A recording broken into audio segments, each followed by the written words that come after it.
शिव पार्वती विवाह की कथा। भगवान शंकर ने सबसे पहले सती से विवाह किया था। यह विवाह बड़ी कठिन परिस्थितियों में हुआ था क्योंकि सती के पिता दक्ष इस विवाह के पक्ष में नहीं थे।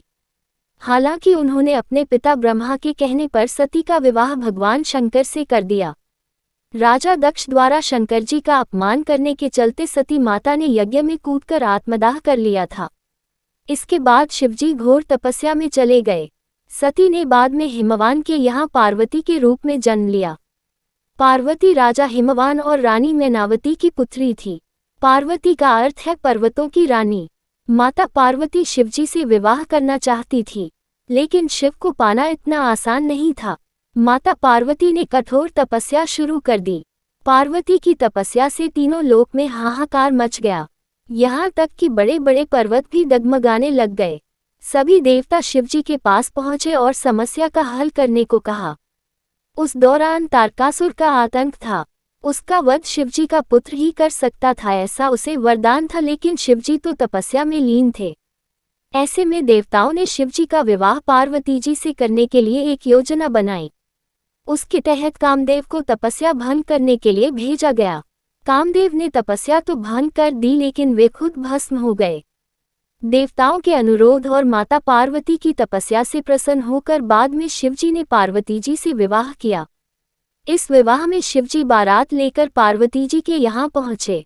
कहते हैं कि शिवजी की बारात में हर तरह के लोग, गण, देवता, दानव, दैत्यादि कई थे।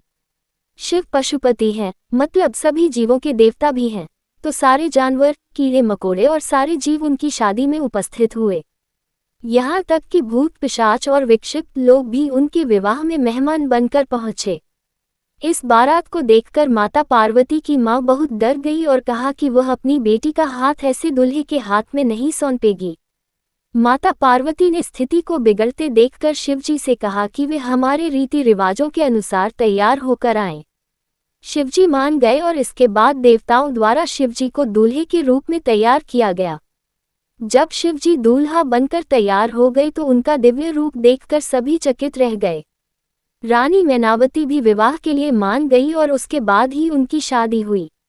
विवाह के दौरान वर वधू दोनों की वंशावली घोषित की जानी थी। एक राजा के लिए उसकी वंशावली सबसे अहम चीज होती है, जो उसके जीवन का गौरव होता है। तो पार्वती की वंशावली का बखान खूब धूमधाम से किया गया, परंतु जब शिवजी की वंशावली के बखान करने की बारी आई तो सभी चुप हो गए। बाद में नारद जी ने बात को संभाला और शिवजी के गुणों का बखान किया।